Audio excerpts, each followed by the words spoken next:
Hi, I'm Lisa. Welcome to my glass studio. In this video, I'd like to show you how to make some mushrooms with some detail that I put on there with frit. Now, I went with some really pale colors on purpose because I thought I wanted to do something different than all the mushrooms you're seeing out there that are bright and red. So I went with different colors. Then I added these awesome frogs, these dichroic frogs on top. I thought they added a really nice complement to the design. Then I put on I glued these little things on here so that we can put them right in the garden, and we can use them like this. And you can put them anywhere. You can put them in a house plant, you can put them outside, any number of places you could put these little guys. They're just so fun. So let me show you how to make them. Mushrooms are always a fun subject matter, especially when you make them kind of whimsical and fun. And I have little fairy gardens in my yard, so I'm going to make these little guys kind of fun and whimsical and put them in my yard near my fairy gardens. So I'm looking forward to making these. I went ahead and took a second copy of the pattern, cut it up. I have my mushroom caps here, and then my 3 stems here. We'll go ahead and take this out of the way. I've selected, I'm going to cut a base layer out of clear, and then the top layer is going to be white for the mushroom caps, and then bone for the stems. So I'm going to take my glue stick here, and I've got a bunch of scrap clear I'm going to try to use up on these pieces because it's a great way to use scrap and not have to cut a big sheet of glass. Well, that looks pretty good. Let's see if this smaller one fits on there as well. Nope, that one's a little too wide. So go ahead and put a little glue on here. Put that on top of the glass, fit it in there as nicely as we can. There we go. Let's see, does this one fit here? Nope, that has to be a little bit bigger piece of glass. So I've got this other piece here. Let's try that. Okay, those two fit nicely on there, so go ahead and glue them down. Now, if you're trying to conserve glass and use up scrap, actually I'm going to take this piece off. You see how this is really close to the edge here, here, and here? Well, that tends to give you not the best cut. If you can have a little bit of space, like I have here, here, and here, around the piece you're trying to cut, then you get a better cut the first time and it's less grinding. And I don't mind grinding, but I want to do as little as possible. And actually, look, these little stems, forgot to glue those down, they will fit nicely on here. And again, if you can give them a little bit of room, a little space, you tend to get a better cut, and you get to enjoy this cutting process, the challenge of that, but you don't have to spend all that time at the grinder. I'll bring in my tools here. Let's start with this nice big one. First, I'm just going to separate the glass. Remove that because I could use that for stems if I need to. And then we'll go ahead and cut around this. There we go. Get as close to that paper as I can without going into it. I'll rotate the glass to make it easy for myself to get a really good pressure. Now, right in that area, I ran into the paper, but I kept going, trying to maintain this pressure. Let's put these over here because I tend to break my scrap off over in this corner, and I don't want those pieces in there. There we go. I just got a little extra glass sticking out here and here, here and here. I'll peel that off, and look how nice that turned out. Awesome. All right, so let's cut these others. Let me grab my bench brush here, clean off my area, so I don't have to worry about those shards potentially breaking the next pieces that I'm cutting. All right, let's cut these other nice big pieces right along that paper, close as we can get. Now, these are just fun little mushrooms to go in the garden, so, they don't have to be perfectly accurate, but, you still want to do your best work because it is reflected in the finished project. Do your best work every time, every time you can, and that will be reflected in the finished piece. Now, some people do one score at a time. I've been cutting glass a long time, so this method works for me. Of course, do what works for you. Now I'm going to take these grozers, go around the edge, try to clean that up as much as I can. Anytime you're cutting something with a curve, you're going to end up with an edge that looks like a mouse chewed it, like I have here. And that's consistent with cutting curves. And of course, we want more elaborate, more intricate designs. So I'm going to keep cutting curves, even though I have more grinding to do in those crazy edges. That's fun, right? I did that straight one there because this curve was not gonna come out otherwise. Glass likes to cut straight. It doesn't want to do all this fun stuff that we want it to do. So it tends to, you know, break in such a way that you don't get your pattern piece. So you kind of have to get familiar with your material and how to cut it in such a way that it will, you know, conform to what you're asking it to do. There we go.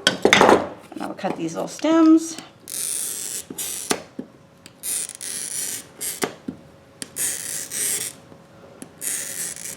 There we go. Oh, that one, look, I shaved right into the paper a little bit. That's fine. Let's see if that, oh, got it. Okay, break this up. Now, the reason I turned the glass there was because I had a better opportunity to get closer to use the full benefit of these plier heads, the head of the pliers. So,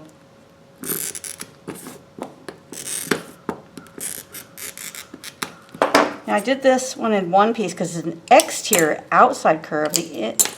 Here I did it in a couple pieces because it's a more severe curve. Now I'll go ahead and try to break that off, break that off. Oh, there we go. And now I'll cut this.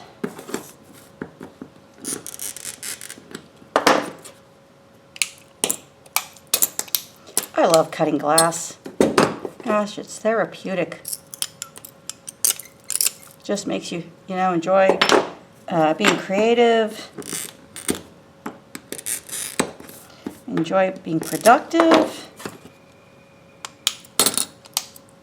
Oh, got a little, that didn't break quite as it planned, so I'll go ahead and go back in with these grozers and take that off. All right, now I'm going to sweep all of this out of the way. I found these pieces of scrap white over there on my shelf, and I think these will work nicely for these caps. I'm going to take the paper off. Luckily it's not stuck too much. Just peel it off. That's why you don't want to use too much glue, because then you can reuse the paper. Let's bring that back here in your view better. And put this one this way. Look at that. Awesome. Put these aside. I'm going to take those to the grinder in a minute, and then let's go ahead and lay out this little stems here. I didn't number these because it's only 6 pieces, and I figure I can figure out how to put this back together. Now this piece here, I forgot I wanted to do this piece. Oh, where are my scissors? Here they are. I forgot I wanted to do this piece out of the tan. Cut that up. This here, oh, let's center that a little bit better. And then put this here. That works right there. Oh, need a little glue on that one. So let's add a little bit of glue. There we go. Okay, so let's go ahead and cut these up.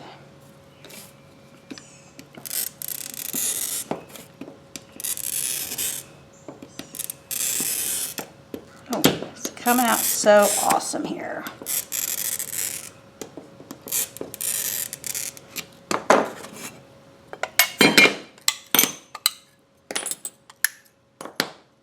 All right, turn that around, because when you use your running pliers, you get a better break if you can benefit from the full width of the jaw.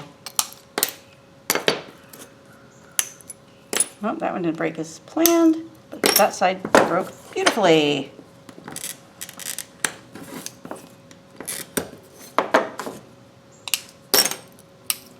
Isn't that a beautiful sound? Glass breaking. You know, when something breaks in my kitchen, you know, and we have guests over, they kind of freak out that we don't, you know, freak out when glass breaks, because it's kind of something we like to hear. Not necessarily if you got a bowl full of spaghetti, and that's all over, now we're all over my floor, but all right, there we go. Got a nice pile of cut pieces here. Let's go ahead and cut these mushroom caps out of the white glass.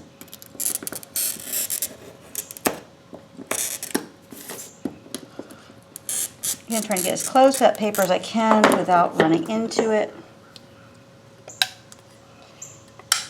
So that one, you know, it was a kind of a tricky cut. So rather than rush it, I kind of use my pliers on both ends to get the score line to kind of meet in the middle. And sometimes that's the best method to get the shape that you want. I'm going to go ahead and take this off because we're going to do something fun with that in a minute. But look at that nice mushroom cap. Isn't that awesome?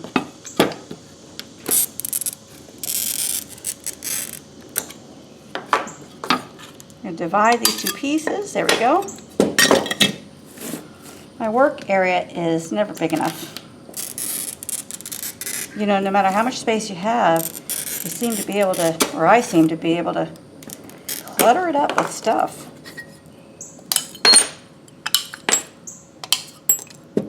There we go. Because I always have multiple projects going on at the same time.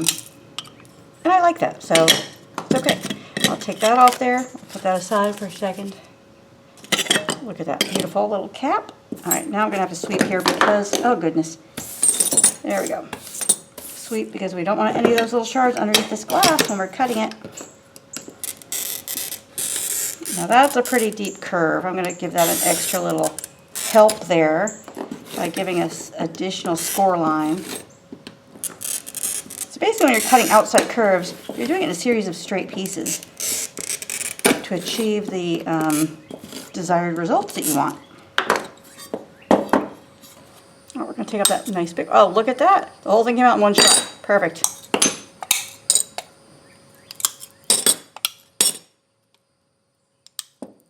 There we go.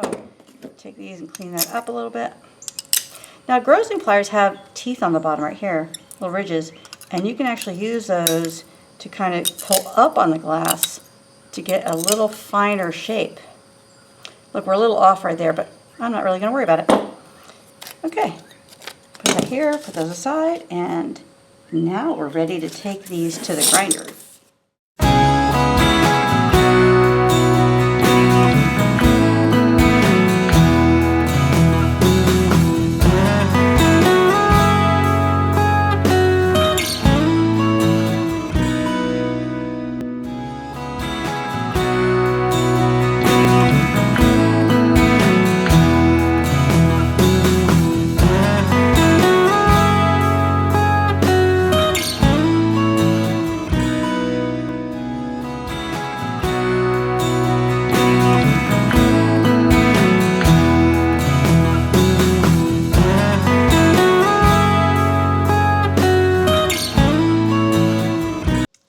All the pieces have been ground. I used a towel to dry them off to make sure I got all the residue of the glue and any residue from the grinder off the glass. And I've now stacked, I have the clear layer on the bottom, the white layer and bone layer on top on all these, on all three mushrooms. Now I'm going to I want to add a pattern. Now I purposely selected white because I'm going to add a pattern with frit, and I want to make sure that pattern shows up really well and with true color. I'm going to take these paper patterns, I'm going to take this paper punch, and I'm going to make a fun polka dot pattern. Now, a lot of the mushrooms I've seen, you know, mushroom renderings, they have red mushrooms with white spots. Well, in my experience, white frit doesn't show well when you're working with powder. And powder is the best type of frit to use on a stencil because you get good coverage. And this is like kind of ripping on me because it's a little wet from the glue, and I got all sorts of stuff going on here. It might be a good idea at this point to abandon this pattern with the glue on it. And I don't like the way those are coming out. I don't think my stencil is going to be as crisp as I want it to be. So what I'm going to do is move these off the paper, and I'm going to cut a fresh piece of paper out of this bottom pattern, and I'm going to use that for my stencil because, you know, I'm going through the effort here. I want this to look good. Cut this out, and you can always print another pattern, no big deal, right? But you can't redo something that looks messy or sloppy or doesn't have, you know, the crisp professionalism that you want. And okay, these are mushrooms, you know, but still, I want them to look good. Going through the effort, I'm using my material, I'm spending my time out here in the studio, sharing this video with you. I want to make sure that I get the best results I can. I don't want to skimp time or energy and end up with something that I'm not really thrilled with. Because when I open the kiln and I see something that came out really well or better than I expected, totally makes my day. And from the comments and things I'm getting from you, I'm pretty sure it makes your day too. And gosh, we all could use a little more happy, right? All right, so now I've got these 3 pieces here, and let's see how this works. Okay, it's better now. It's not cutting all the way through on some of them. Apparently, I have stinky paper punch here. It's not cutting through on all of them. See that? Look, got all this junk on the bottom. You know, I heard you can, you know, cut tin foil with them to make them sharper, but I don't have the time because I'm busy out here. I got things to do. I got patterns to make. I got stuff to make, you know, designs to make. Oh, let's get in there a little deeper. All right, we'll just get in there. Oh, look, that's double, and that's like a heart. That's okay. Maybe I just need to be a little more aggressive with it. That seems to be working better. Oh, maybe not. Look, I got all this junk on the back. That's okay. I don't really intend to use this stencil more than once, so I think we're all right. All right, let's do one here on the edge for fun. See how that works. Nope, not great. All right, well.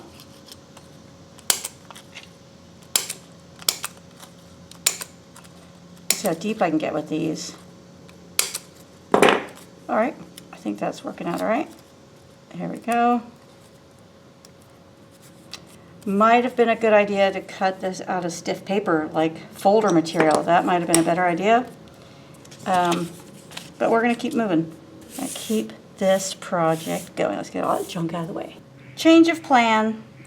I didn't like the way this was coming out, and if your stencil doesn't lay flat on the glass, you're going to get fuzzy lines.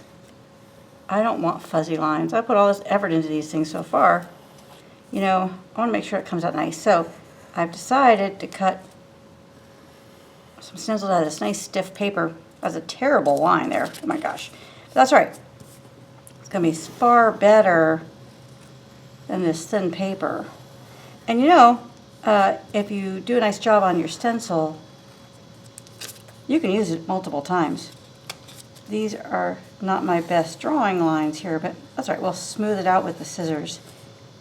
And then we'll use that paper punch. Okay, this junk, goodbye. Get that out of the picture. Okay, let's go ahead and cut this out. Now, if it's a little big, it's okay. The nice thing about having it kind of accurate to size is it's easier to place on top of the glass so that when you lay it down, you know where to position it.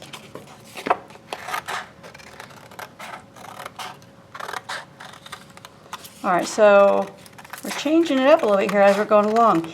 And you should too. If you don't like the way something's coming out, don't keep going. Don't sacrifice your time, your effort, and your professionalism for something that isn't going the way you want.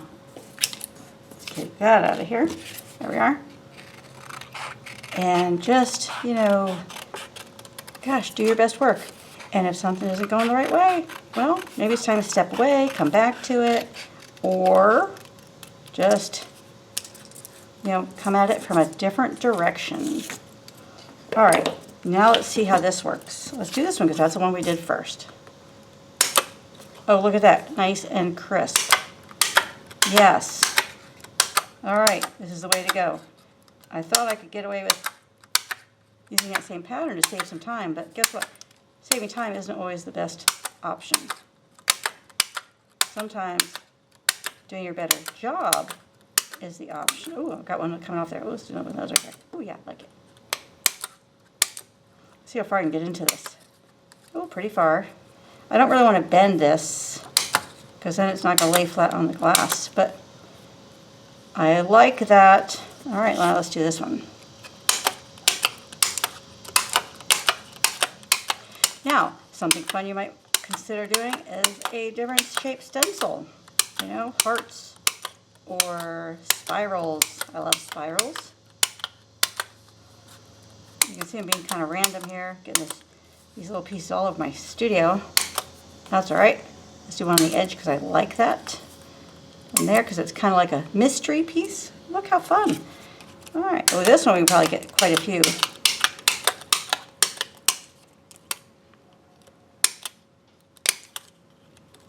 This we could probably do the whole thing. So maybe we should. Yeah.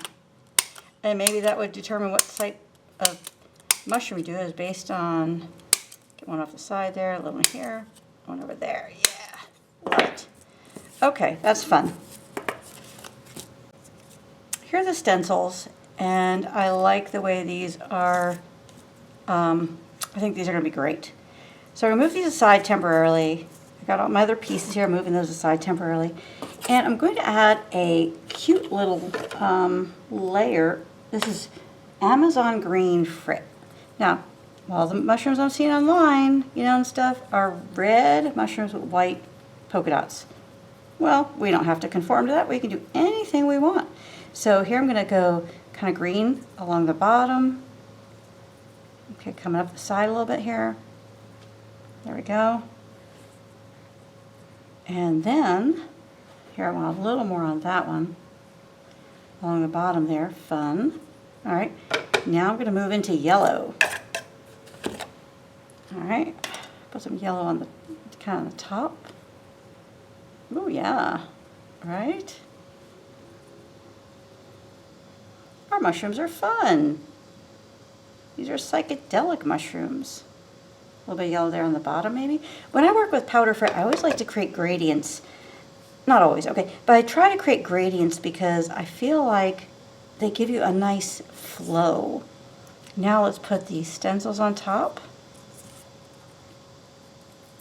Oh boy, let's try not to move them around too much because we don't want to disturb that frit on the bottom. And let's come back, line that up a little bit better. And let's come back to it with some cobalt blue. Ooh, fun shit. All right, fun stuff. Okay, now where the blue goes over the green, we're going to get a deeper green. Where it goes over the yellow, we're going to get a new shade of green, which is going to be fun.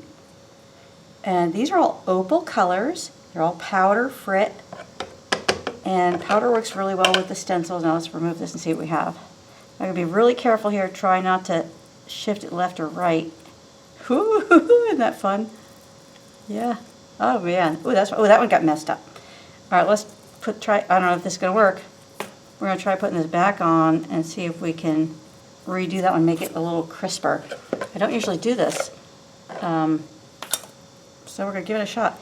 And you know, if I hate it, I'll dump it. Start over.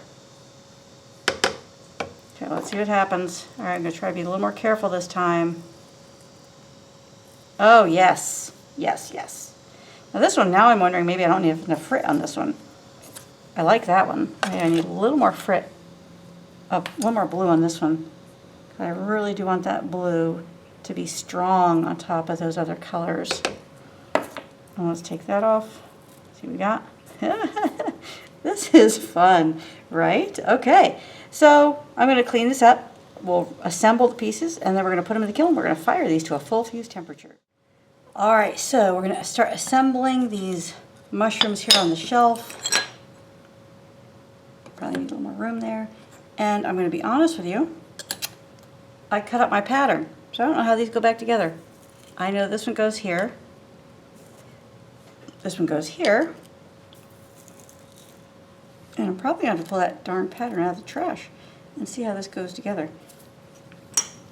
Yep, this is me pulling the pattern out of the trash because I didn't take a before picture. Alright, so, alright, this goes here and this base goes with this one.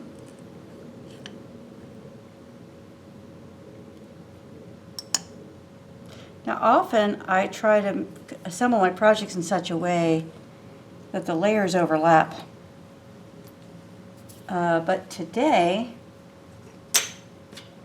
I'm just having them kind of butt up against each other. This one goes here.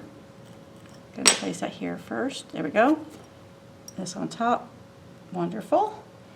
And then this one has a nice plump base. There we go.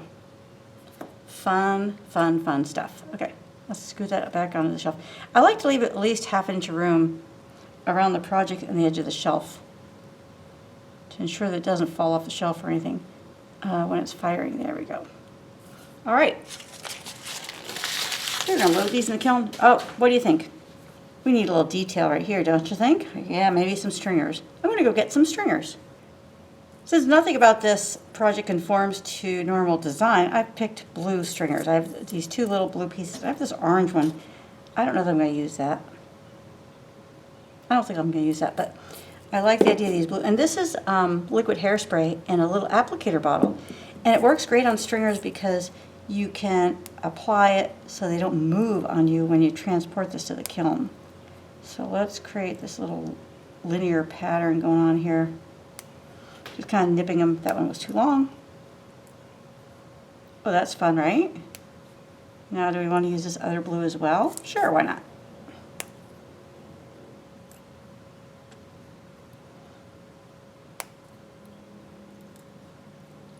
Oh, I love this. Love it. Oop, that one came out a little long, and I think it tried to cut me. But that's right. All right, that's fun.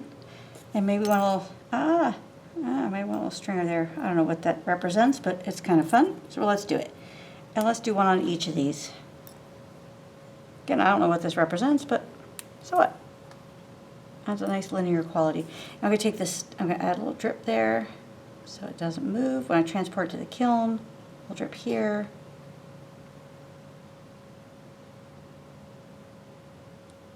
And fortunately this hairspray just burns off when it fires so that it leaves no residue behind, which is wonderful.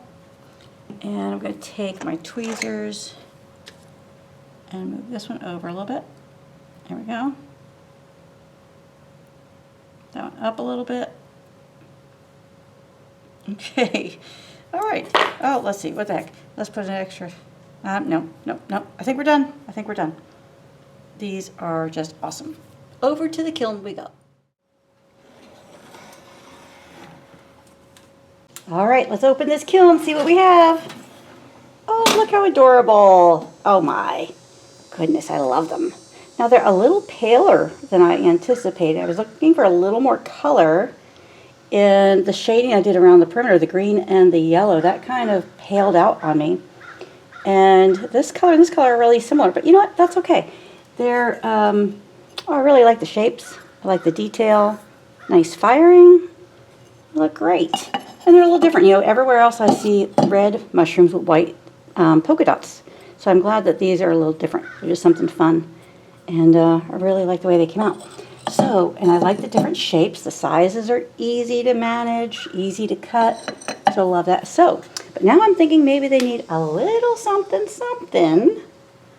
to get a little more excited here. So yes, that involves dichroic. Look, now these kind of pale, you know, not so busy mushrooms are the perfect backdrop for these little frogs. Now this guy lost a few toes. We're going to have to rebuild him here inside the kiln. So here's one of his toes right here. So you want to be real careful when you take these out of the package to you know, use a razor knife and be really careful not to, you know, break any pieces. There we go. Here's his little hand, or arm, whatever you want, what they call it on a frog. Appendage, I guess. Put that right there. And rotate him a little bit. There we go. All right, I'm going to definitely put a little more effort into making sure that's in the right spot. I think I need something pointy. So I'm going to use the tip of a pen. Try it. Oh, there we go. There we go. All right, now since I'm only going to take this to a tack fuse, I can fire right here on the same shelf again. So that's what we're going to do. Get that just where we want it. Oh, come on now. Right where we want you. There we go. Oh, right. Perfect. Okay, loving it. Maybe turn this guy a little more sideways.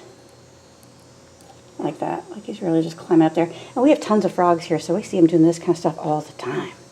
All right, so we're gonna go ahead and close this up, fire it again, this time to attack temperature. Gotta give him a little kiss. Fire well, my darlings.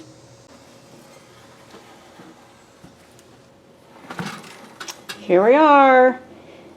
Check out these mushrooms and frogs. Look how adorable. Look at this. Isn't that beautiful? You know, originally I thought that the detail on the mushroom was a little pale, but I really like it now that we have this bold frog on there.